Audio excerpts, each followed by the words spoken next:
Paz do Senhor, meus irmãos. Quero, por gentileza, tomar os vossos assentos, em nome de Jesus. Quero primeiro agradecer a Deus pela oportunidade que Ele nos dá de conhecer a querida igreja aqui em Guaxupé. Entendendo que Deus é aquele que une propósitos e não propostas. Eu dizia para os jovens e os adolescentes hoje que a intenção de Deus é descortinar para nós o nosso propósito, porque uma vez que nós entendamos qual é o propósito de Deus para a nossa vida, nenhuma proposta nos tira do propósito. Porque quem vive de proposta está sempre procurando uma proposta melhor, né? E quando aos olhos dele pareceu uma proposta melhor, ele abandona aquela proposta que ele estava e parte para a próxima. Então o crente não vive de proposta, o crente vive de propósito. Então eu louvo a Deus porque nesse final de semana aprove a Ele unir propósitos aqui, né?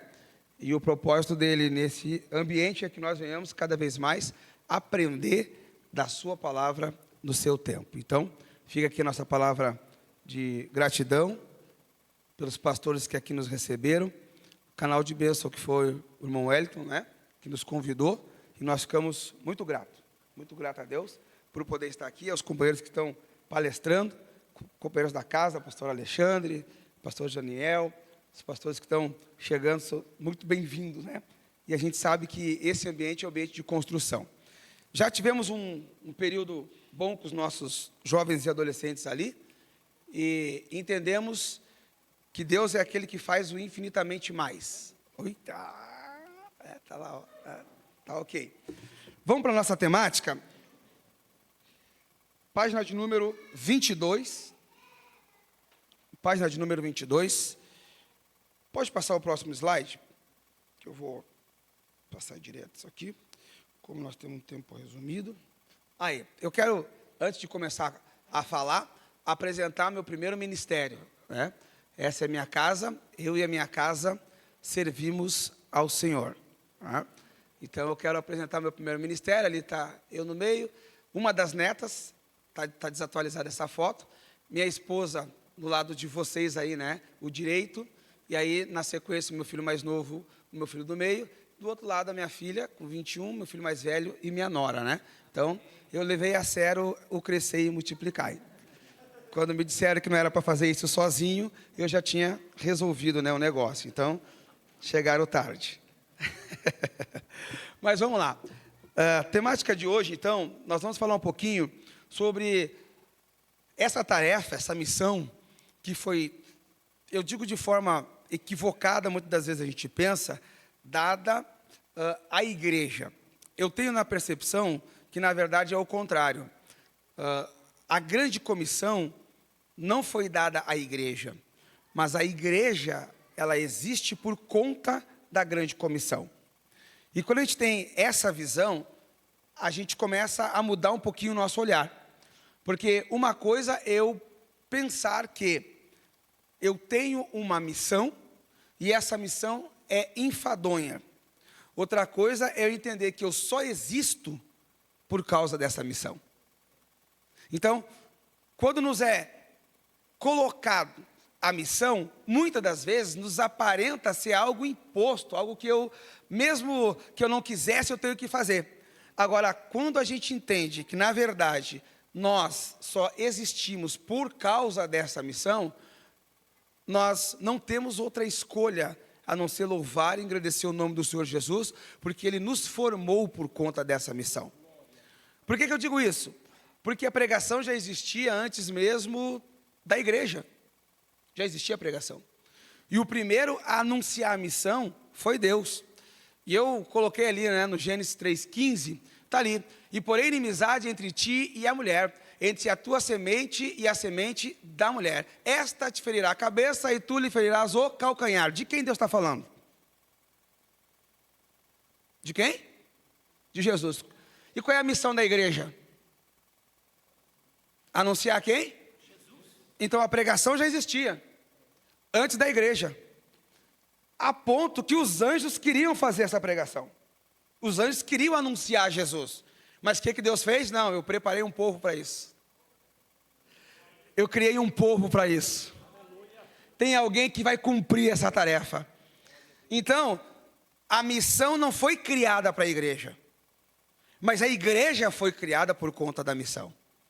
E quando a gente pensa nisso, quando a gente fala de alcançar as nações, ministrar as nações, é nesse sentido que nós, como igreja, precisamos ver o quão grande Deus pensou quando Ele projetou a igreja. Porque Ele não projetou a igreja para atingir apenas um público, mas Ele projetou a igreja para atingir todas as nações. Nós tivemos um seminário de missão agora, uma conferência missionária, e nós tínhamos ali, na tarde missionária, cerca de 800 adolescentes. E eu dizia para eles, olha, o adolescente, ele inicial ainda não tem renda. O adolescente médio já vai entrar para um estágio, um menor aprendiz. O adolescente final já vai conseguir a sua colocação no mercado de trabalho. Mas essa sequência, ela inicia com alguém que não tem, teoricamente, uma renda fixa, uma renda para poder.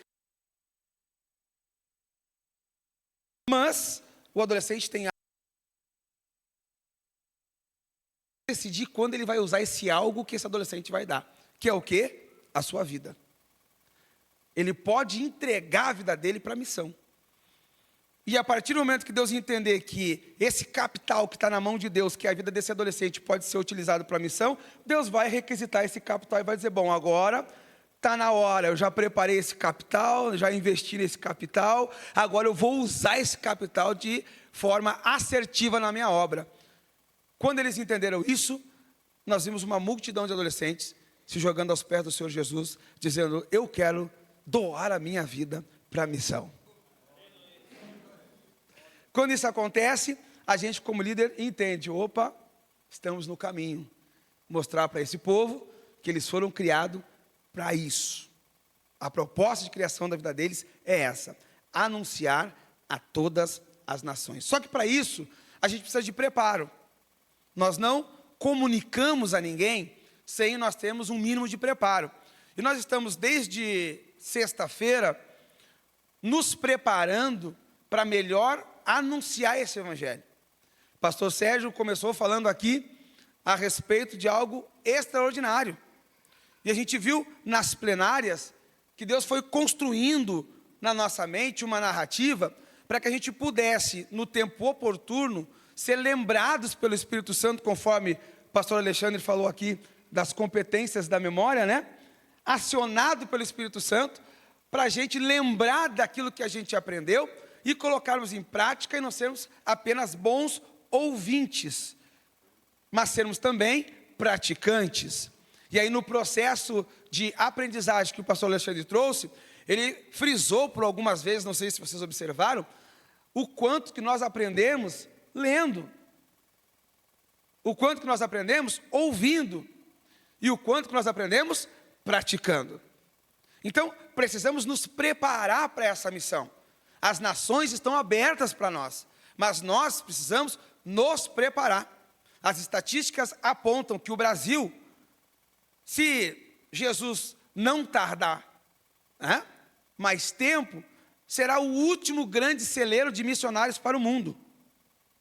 Pelo que nós estamos vivenciando, vem uma geração aí que eu não sei se vai provar o arrebatamento.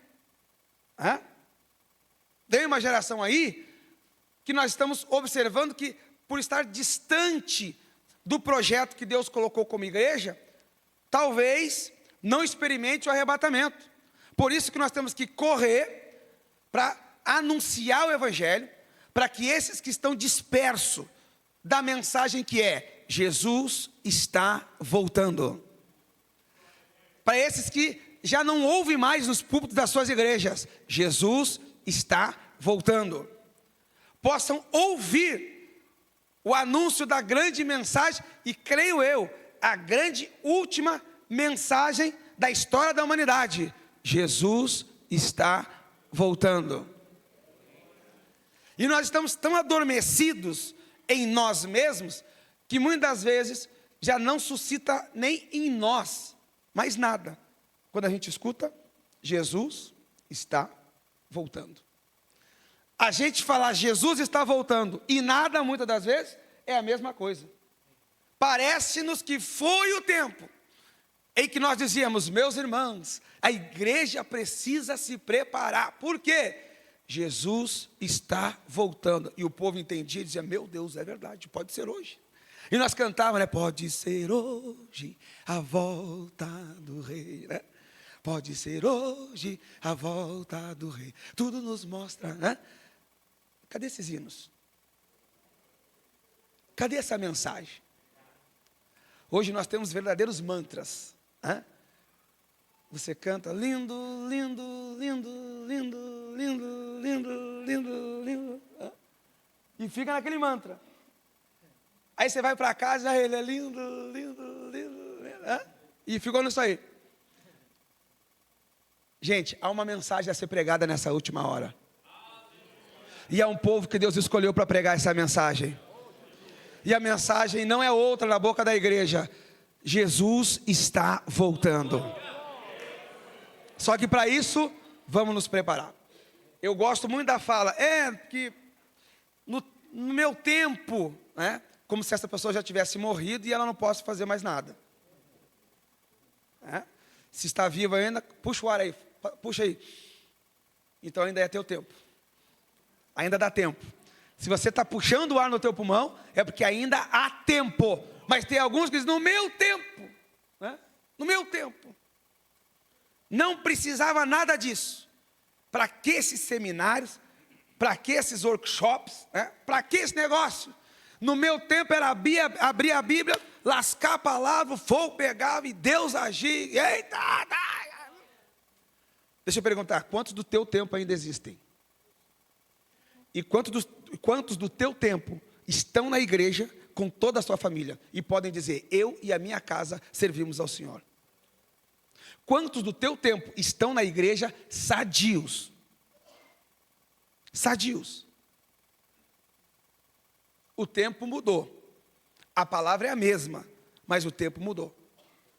Nós falamos hoje para uma igreja que muitas das vezes, na sua metodologia de ensino, ainda nutre as ferramentas do século XIX, falando, né, para alunos do século XXI, mas operando essa fala com professores do século XX.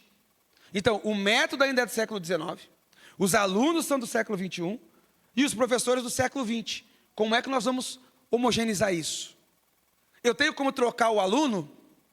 Não tenho. Tenho como trocar o professor? Também não tenho.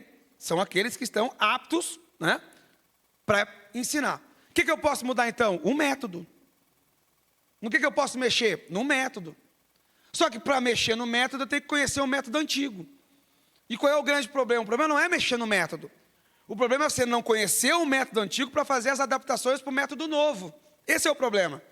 E isso é o quê? Falta de conhecimento. E quando a gente fala de igreja, o meu pastor é muito cauteloso, porque ele diz para mim: Joel, tu é muito disruptivo. Meu pastor é... Ele diz: tu é muito disruptivo. Tu vem com umas ideias aí, mas óbvio, eu ando no meio deles, né? E eles têm ideia, gente. Peçam para eles apresentar os projetos deles para vocês, que nem aqueles meninos apresentaram para o Eliseu, para vocês verem. Primeira coisa que eles vão convidar você é para arrancar toco. Mas eles têm projeto. Tem projetos. Então, o meu pastor disse: tu é muito disruptivo. Tu tem que lembrar que a Igreja Evangélica Assembleia de Deus é uma senhorinha de mais de 100 anos. Eu digo: é verdade, meu pastor? E uma senhorinha de mais de 100 anos, você não pode dar qualquer comida, você não pode vestir ela de qualquer jeito, você não pode apressar o passo dela, porque ela é uma senhora de mais de 100 anos. Eu digo: glória a Deus, meu pastor, e é verdade. Porém, eu fui obrigado a dizer para ele: essa senhorinha de mais de 100 anos tem bisneto.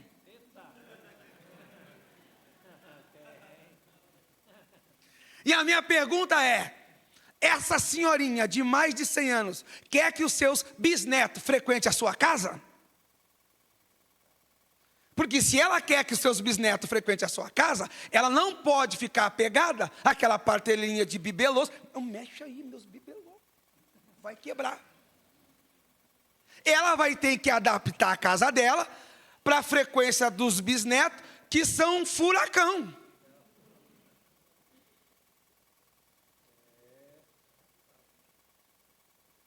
Fica a dica, pastor Alexandre.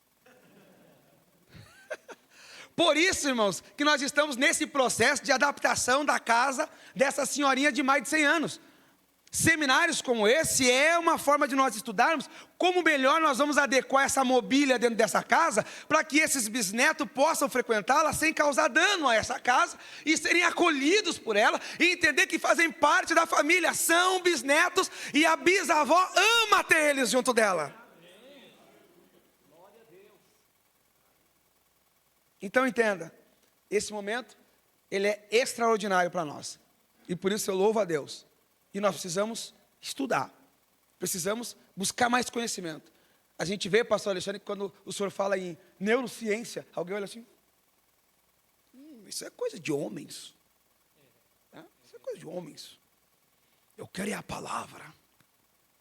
E se eu disser para vocês que Jesus era o melhor neurocientista que já existia na face da terra? Jesus era extraordinário. Nós estamos falando de comunicação. Como é que nós vamos comunicar as nações? Jesus era extraordinário. Jesus, quando ele chegava no meio do povo, o que ele fazia? Ele observava. Quem é o povo que eu vou falar?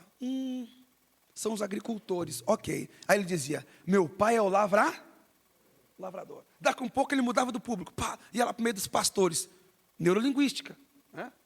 Ele está lá. Aí ele olhava e disse assim, estou no meio dos pastores. Se eu falar de agricultura, não vão entender absolutamente nada. Então, vou falar de... Eu sou o bom pastor. Então, ele mudava a linguagem dele, conforme o público que ele estava. Daqui um pouco ele estava no meio das crianças. Até a fala dele ficava mais meiga. E eu quero crer, pastor, que ele inclusive, fisicamente demonstrava para essas crianças que ele era uma pessoa confiável.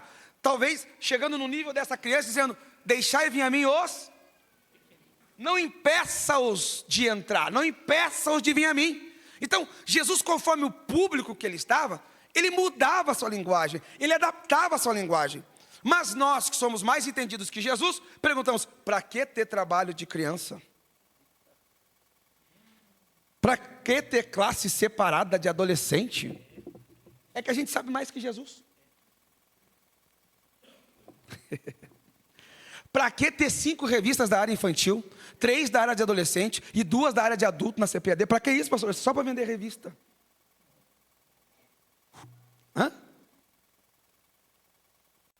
Se eu não entendo, eu não atendo. Grave essa frase. Se eu não entendo, eu não atendo. Diga comigo no 3. 1, 2, 3. Se eu não entendo, eu não atendo.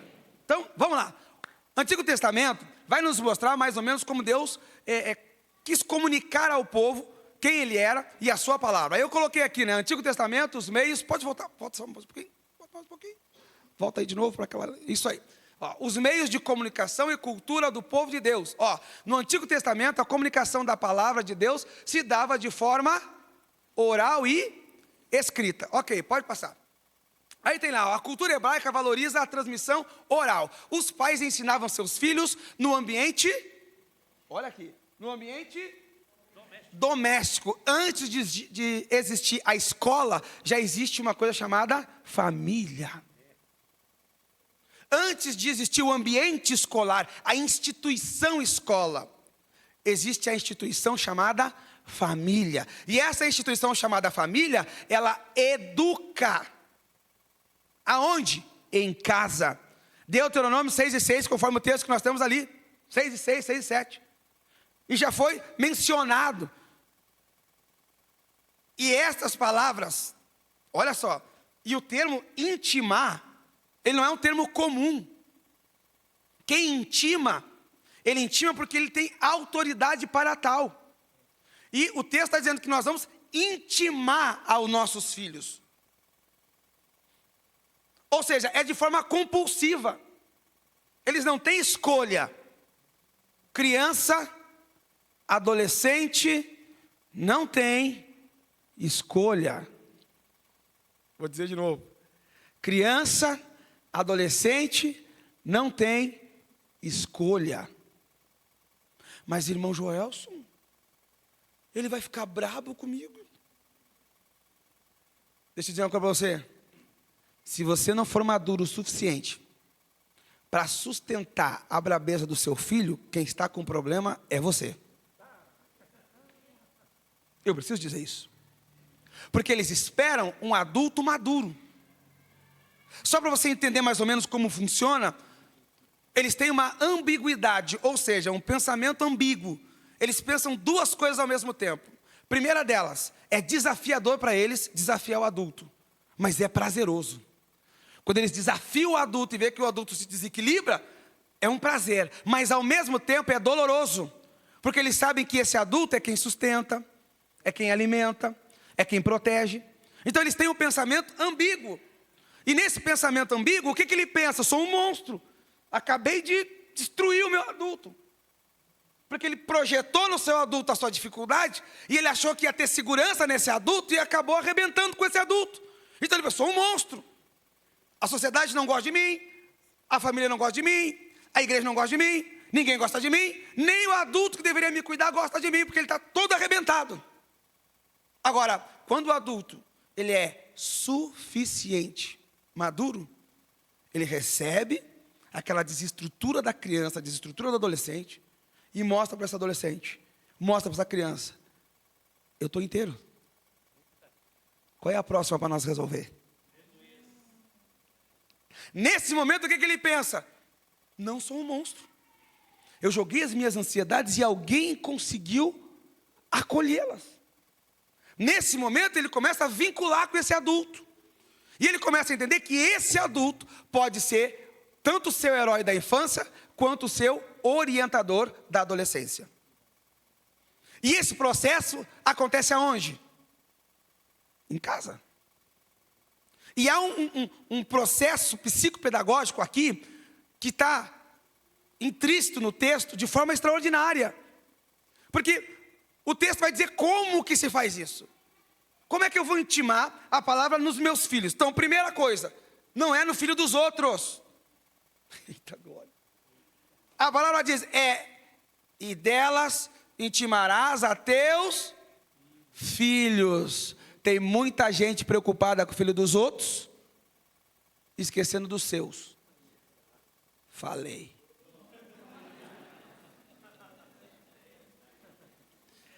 Então, primeiro, é teus filhos. Como é que tu vai fazer isso? Não é na casa do vizinho.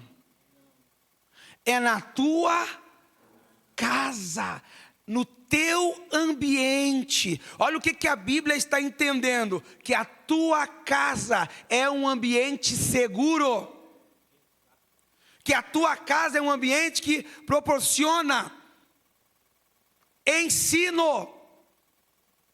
Pastor Alexandre falou algo extraordinário. Ninguém aprende num ambiente hostil. No ambiente hostil nós não agimos, no ambiente hostil nós reagimos. E toda reação, ela é fruto de algo visceral. Ou seja, não é racional.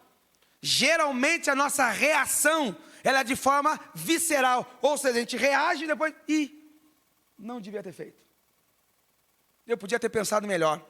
Não precisava ter dito aquela palavra, não precisava ter tido aquela atitude. Mas como eu reagi, foi algo impulsivo, que a gente chama de visceral. Não é racional. Num ambiente hostil, nós nos tornamos viscerais e não racionais. E aí a gente não aprende. E é por isso que eu, então, bloqueio lá o professor de matemática. Por quê? Porque quando ele entra na sala, aquela sala se torna um ambiente hostil. E o conteúdo que ele tem para me passar, por mais que ele seja o melhor professor de matemática, eu já bloqueei. Por quê? Porque no ambiente hostil eu não aprendo. Eu só aprendo num ambiente de segurança. Por isso que o texto está dizendo, é na tua casa. Porque para nós, seres humanos, o lugar mais seguro que existe na face da terra se chama casa, lar, habitação. Qual é a verdade nisso? É que quando você é adulto, sai de casa e dá qualquer problema, qual é a frase que você usa? Por quê que eu saí de casa? Hoje era um daqueles dias que eu não devia ter saído de casa. Por que a casa é referência? Porque a casa é o teu ambiente seguro. Então, olha o que a Bíblia está dizendo. Leva esse indivíduo que precisa aprender para um ambiente seguro. É por isso que é onde a igreja chega junto dela o quê? Segurança. A igreja é onde ela estabelece um ambiente de segurança. Para vocês terem uma ideia, nós temos lá em Porto Alegre ambientes em que nós temos que buscar filhos de uma facção, filhos de outra facção. E o único lugar seguro em que esses dois filhos de traficantes, que são de pontos ou bocas diferentes, coabitam juntos, é na igreja. Olha que coisa interessante. A gente faz algumas negociações, pastor Alexandre. Quando você trouxer o seu filho, e aí nós temos uma agendinha lá, né, que não pode falhar, nós vamos buscar o filho do fulano. Quando o fulano vier trazer o filho dele, nós vamos te avisar e nós vamos buscar teu filho. Porque se você se chocar na frente da igreja, vai dar problema, né? Mas, olha que interessante. Eles, como traficantes, não querem que seus filhos sigam pelo mesmo caminho. E onde é que eles entregam os filhos? No ambiente que eles entendem que é um ambiente seguro. E que ambiente seguro é esse? A igreja. Que tem a missão de fazer o quê? Que foi dada para a missão de anunciar que Jesus está voltando. Aleluia. Então, meus irmãos, comece em casa. E por que eu estou dizendo que o método é didático pedagógico? Olha o que a Bíblia está dizendo. Primeiro, não é o filho dos outros, é teu filho. Segundo, não é num ambiente hostil, é num ambiente seguro. Terceiro, você tem que ter a habilidade de ir ao nível da pessoa que você quer comunicar. Então não adianta o pastor, Joel, só que a partir de hoje você vai assumir a igreja na localidade tal. Aí eu já chego naquela igreja querendo fazer mudança, Não, você vai ter que conhecer aquela igreja. Tem que entender como é que a sociedade no entorno daquela igreja funciona. Os costumes. E a partir daí você vai trabalhar. Você tem que ir no nível da pessoa que você quer ensinar. Paulo nos instrui, Paulo fez isso de forma extraordinária. Começou falando num lugar pequeno, uma praça, daqui a pouco levaram ele para o lugar onde os grandes eruditos falavam, o Areópago. Então, a gente precisa entender isso. E de que forma a Bíblia está nos orientando? Sentado. Olha que coisa extraordinária. Aqui, querendo ou não, o cérebro de vocês está recebendo uma mensagem de que eu sou maior. Por quê? Porque eu estou em pé e vocês estão sentados. E nessa posição, não é a melhor posição para nós aprendermos.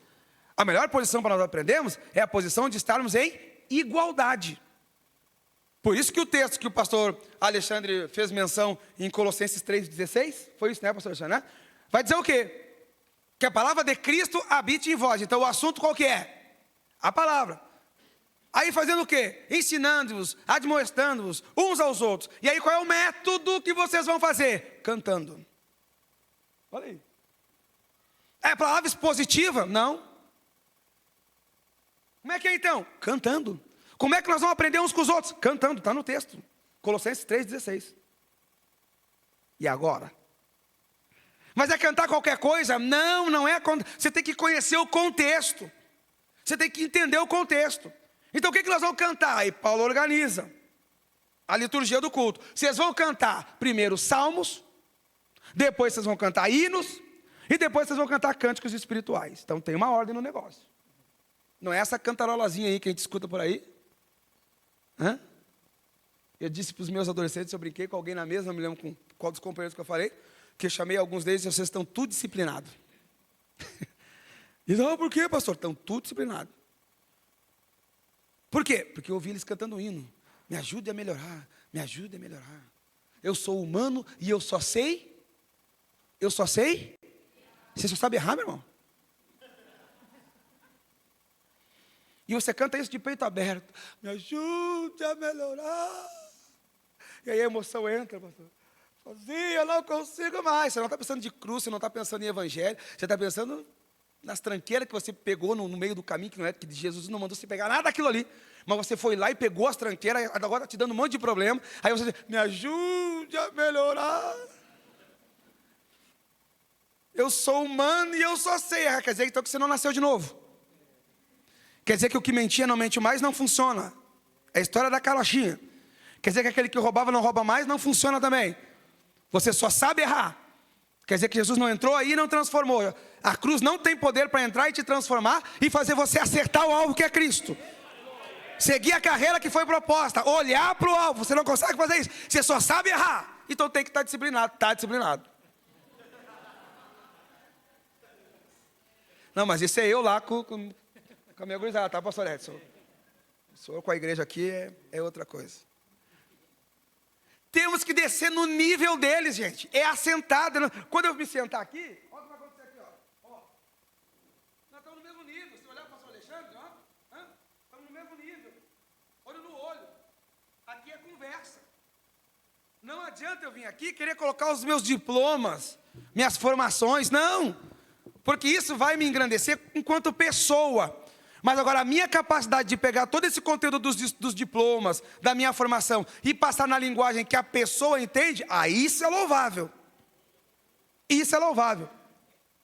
Então eu preciso entender isso. Quando a gente fala de anunciar às nações, nós estamos falando de chegar no conhecimento e na condição que essa nação consegue.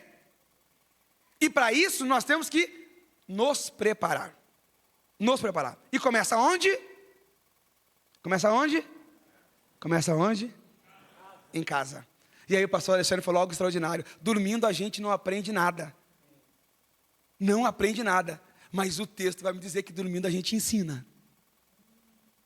E agora? Eu não aprendo nada. E não aprende mesmo, porque o cérebro entra no modo slow e off. E aí, para quem é da área da informática, o desfragmentador de disco vai entrando, né? Um conteúdo que estava lá, que era para estar nesse bloco aqui, ele tira de lá, bota nesse bloco aqui, e vai organizando, né? Vai botando os conteúdos tudo no lugar. Essa é a função do sono, já foi dito aqui, né? E você acorda com o teu disco cheio de espaço, com o conteúdo todo organizadinho. Mas a Bíblia diz que nós ensinamos eles deitando e levantando. Então, até quando você pensa que não está ensinando, você está ensinando. Olha que interessante. Até quando você não se apercebe que aquela atitude é um ensinamento, ali tem um ensinamento.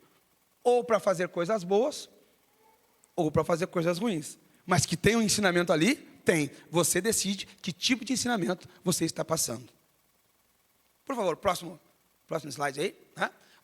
Com o tempo, a escrita se tornou um recurso importante. Deus ordenou a Moisés escrevesse a lei em tábuas de pedras. Aí tem o êxodo ali, né? E em livros, os profetas também registraram suas mensagens. Aí eu coloquei ali o Jeremias 36, porque é uma ordenança. Primeiro era oral, né? Primeiro nós passávamos de forma verbal. Aí Deus é extraordinário. E Deus vai nos acompanhando no intelecto. Deus vai nos acompanhando no crescimento. O que Deus fez? Bom, só de forma oral agora o povo não vai. Eu preciso criar um método que eles gravem melhor. Então vamos para a escrita. E aí Deus deu então a escrita. E vamos fazendo o caminho comigo. Passa a próxima aí. Passa a próxima. Olha aí, ó. Eu coloquei ali um paralelo, tá? Assim como Deus usava a oralidade e a escrita gravadas em pergaminhos e pedras para ensinar seu povo, hoje Ele nos permite usar o quê?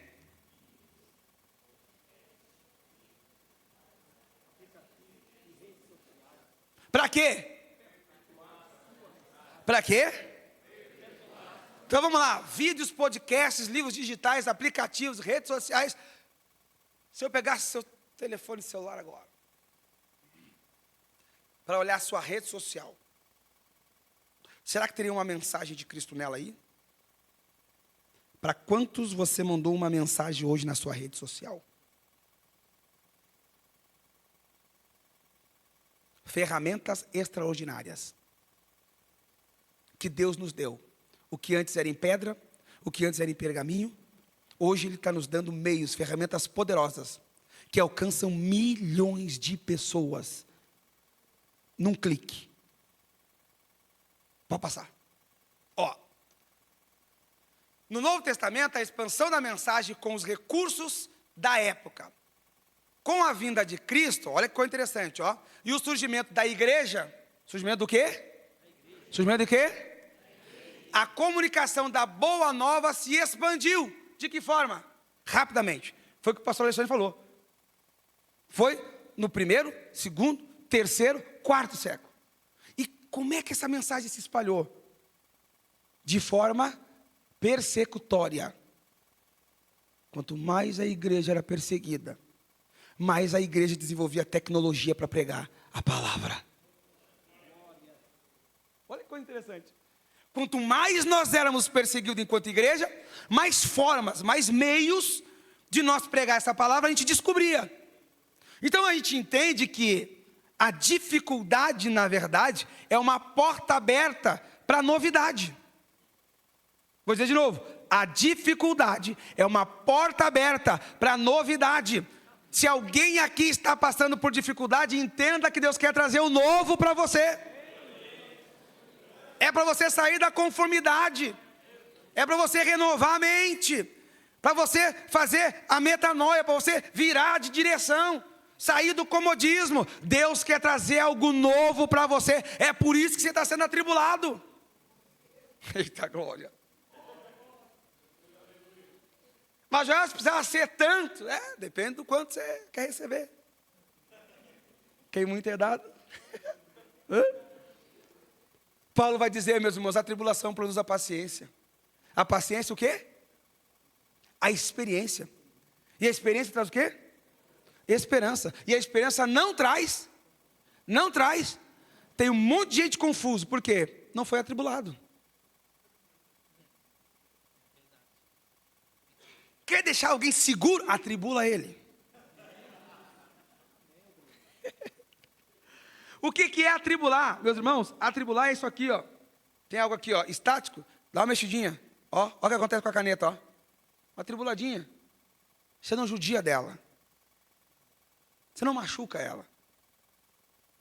Você movimenta ela. Atribula ela. Faz ela pensar. Hoje eu fiz um desafio com os adolescentes ali. Cadê os adolescentes que estavam lá? Cadê? Tem adolescente aí? Cadê? Aí, jovens que estavam lá. Eita, agora. Eu dei dois pãezinhos para eles. 2 pãezinhos. Um pãozinho eu coloquei dentro de um saquinho. Bonitinho, fechei. O outro eu passei para eles. Esse aqui vocês podem comer, podem cheirar, vocês podem amassar. E o pão foi. A primeira leva, que tinha ali, acho que uns 15, já tinha a primeira leva. O pão voltou intacto para a minha mão. Intacto, pastor Alexandre. Que nada, todo caquete, todo quebrado. Mas estava ali o pão inteiro. Toma ali, falando a lição. E o Davi, um pai ausente, um pai que tinha dificuldade de comunicar com os filhos. Estava ali conversando. Daqui a pouco começou a chegar o povo. E eu estou ali olhando. E está ali o pão, né? Aí sentou mais uns 15 ali. E eu peguei o pãozinho de novo. Esse pão aqui é para vocês. Se você quiser comer, essas coisas e tal. E deixei o pão. E o pessoal...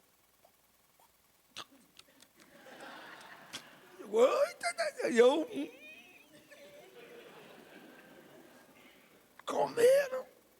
Voltou só um pedacinho do pão. Foi ou não foi, pastor? Voltou.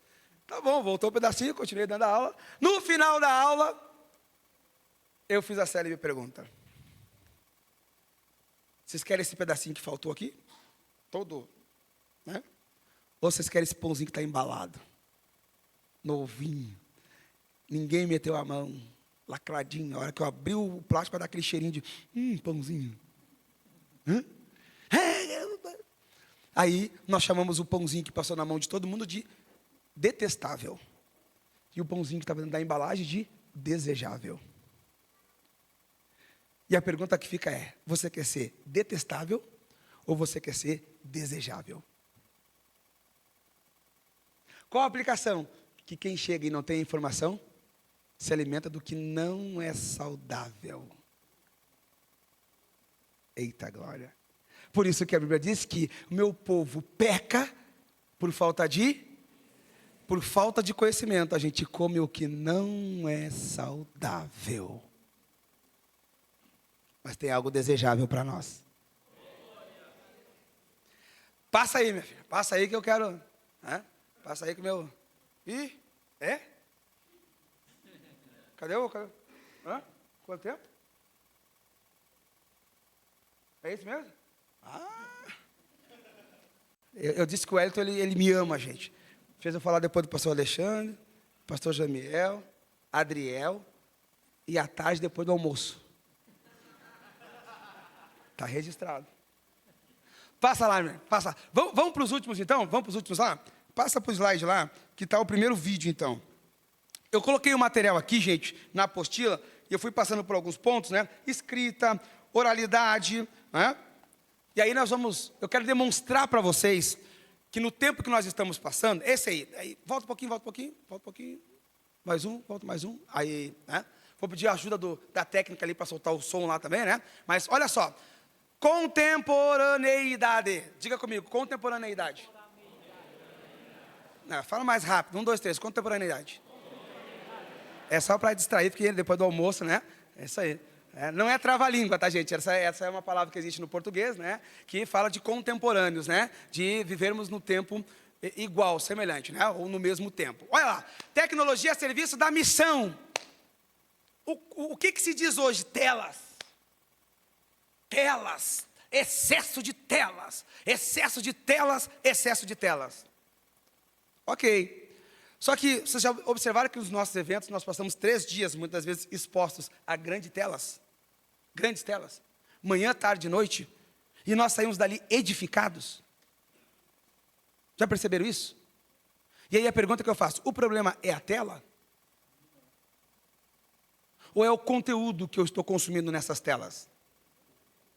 Então, a minha pergunta é, ao invés de eu atacar as telas, eu não deveria atacar o conteúdo que estão sendo transmitido por essas telas? Imaginem vocês, agora nós estamos na época da prensa de Gutenberg, né? O grande, depois na Revolução Industrial ali, né? Aí tem a tal da prensa de Gutenberg. O que é isso? Né? É a máquina que possibilitou nós imprimirmos, né? Nós imprimir letras em papel. E a partir daí, então, começou o tal dos livros. Livros. Dali para cá, né, a grande revolução tecnológica na questão de conhecimento impresso era a prensa de Gutenberg. Que livros. Agora, chega para alguém da época da criação da prensa de Gutenberg e diz para ele assim, ó, você não pode ler livro. Está proibido. O que essa pessoa vai dizer para ti? Você está doido? A maior revolução tecnológica. Agora eu posso folhear, ó o barulhinho, ó o cheirinho da traça. Está ali, livro. Você não tira da mão da geração da prensa de Gutenberg o livro da mão deles. Por quê? Porque eles nasceram com essa tecnologia, chamada livro. Mas agora nós estamos querendo fazer o quê?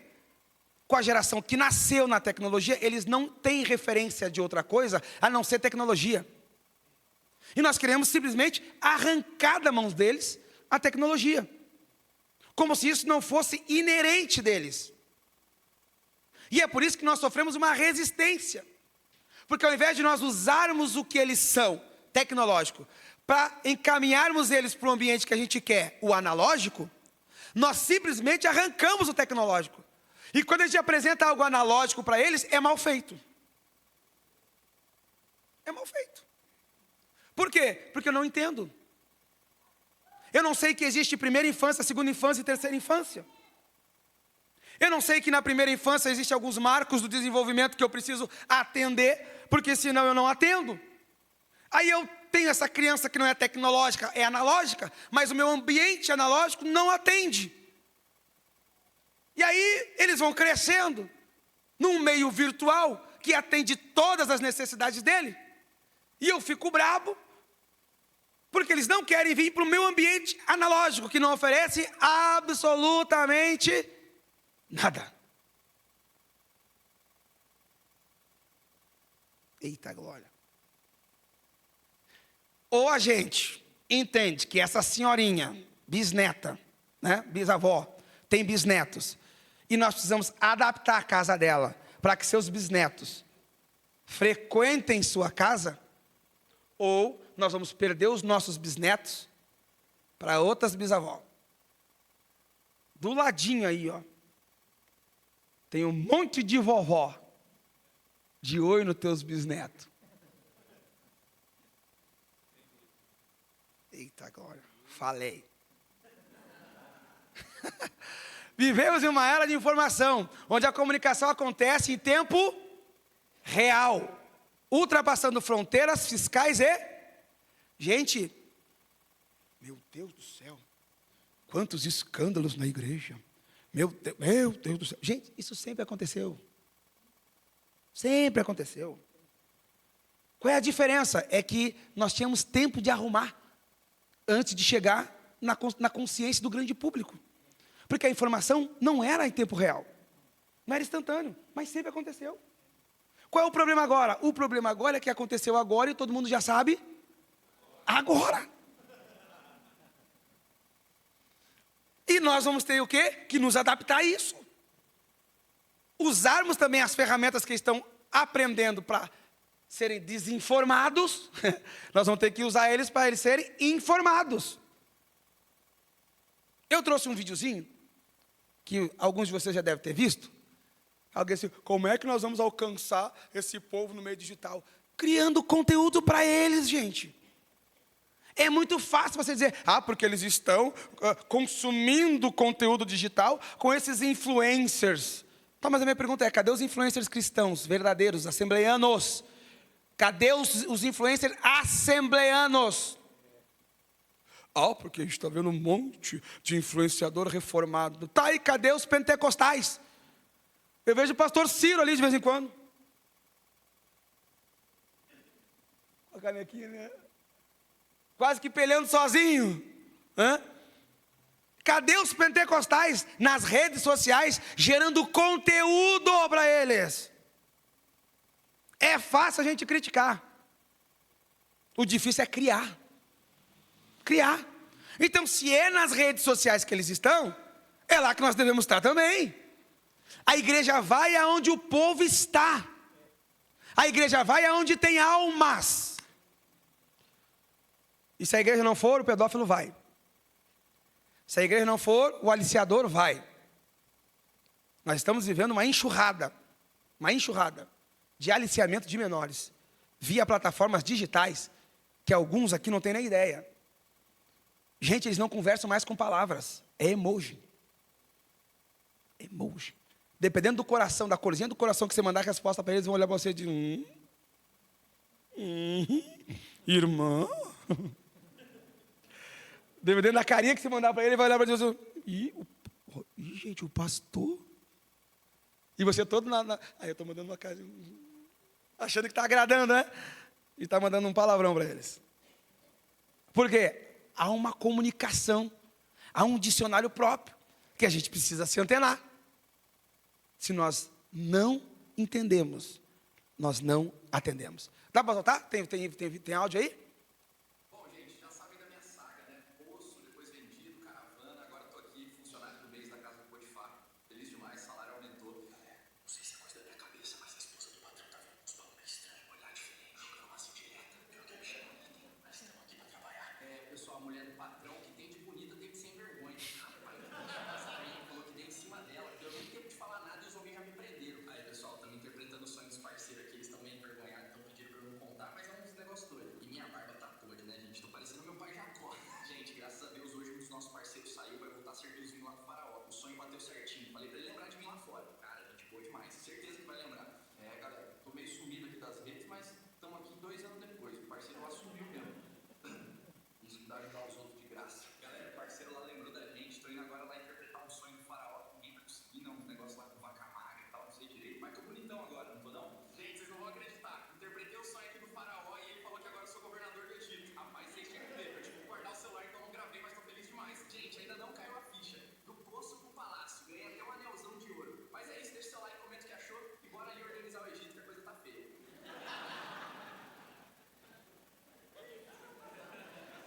Bom, gente.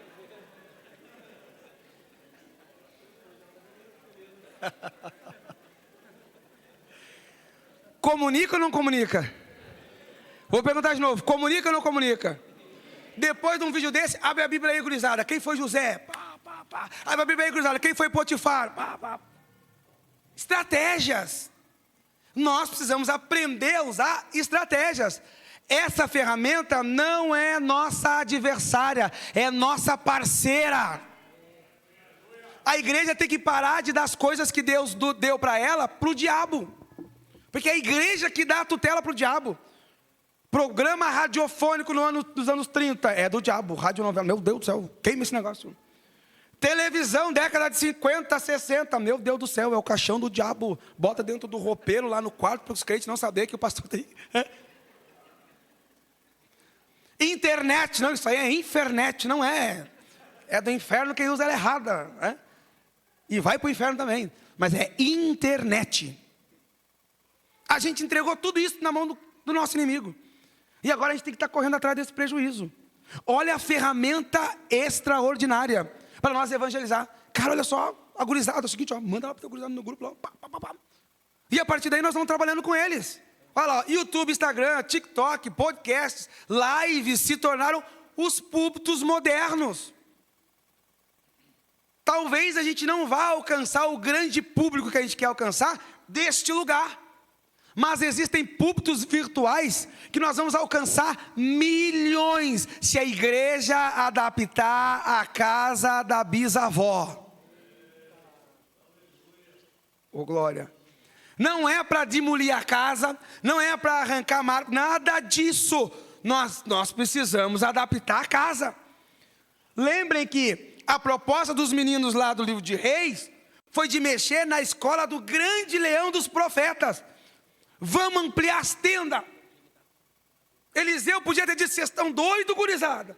Quem construiu essa escola foi Eliseu. Como é que nós vamos mexer nos marcos dessa escola aí? Não dá, deixa como está. É a escola histórica, a histórica escola dos profetas. O que ele fez? Qual é o projeto?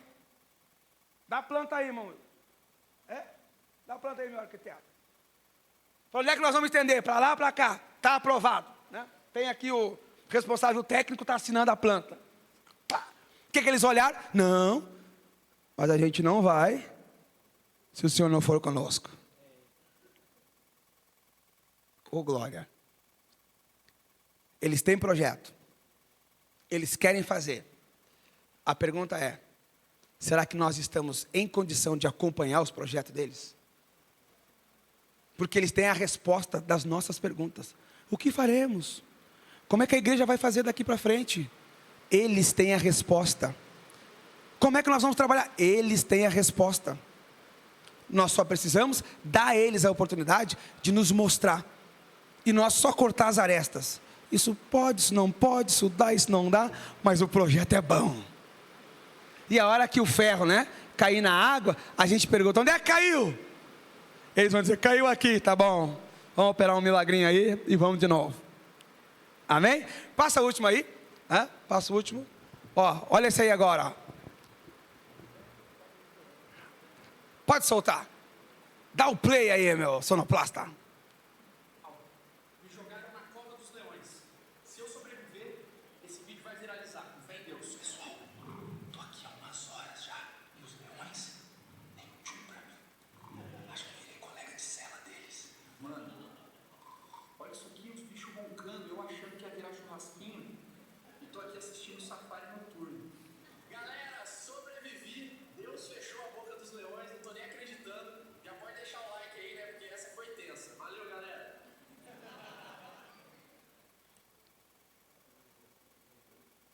Agora, se nós pudéssemos imaginar como seriam os próprios apóstolos, Jesus, evangelizando hoje, será que eles não utilizariam as ferramentas que nós temos? Será que eles não utilizariam os meios que nós temos? E eu vou terminar com a última, pode passar a última apresentação aí? Mais uma, mais uma, mais uma. Vai passando, tinha coisa, né? Mais um. Eu sou do grupo do pastor Alexandre, 400 slides. Mais um, mais um, mais um. Pode ir, quando chegar as figuras lá, tá? Pode mais um. Eita glória.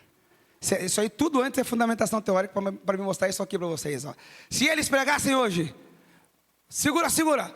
Moisés usou um tablet, para quê? Para quê? Não ouvi, para quê? Para registrar os 10. Não aparece lá, então eu vou ler ali, ó. Moisés usou um tablet para registrar os mandamentos com precisão digital. Vai mais um aí, mais um. Ó. Apóstolo Paulo usando o WhatsApp, para quê? Para enviar a mensagem, as suas mensagens, rapidamente às comunidades. Não tinha nada de... E assim, né? As igrejas das... Olha lá, olha o Davi. Davi usou um drone para derrotar Golias com tecnologia estratégica. A Ucrânia que o diga, né? Não está gravado aí, né? Escapou? Ato falho. E Jesus? Olha aí Jesus, hein? Jesus Cristo usou o quê? Stream. Para compartilhar suas parábolas ao vivo com milhões. Você entende o poder que nós temos hoje de comunicação? E que por horas, muitas das vezes por vaidade, nós abrimos mão para dizer, é do meu jeito. Na minha época não tinha esse negócio. É inovação. Deixa eu dizer uma coisa para você. A igreja precisa modernizar sem mundanizar. E o agente de modernização da igreja são vocês. Que Deus abençoe vocês, em nome de Jesus.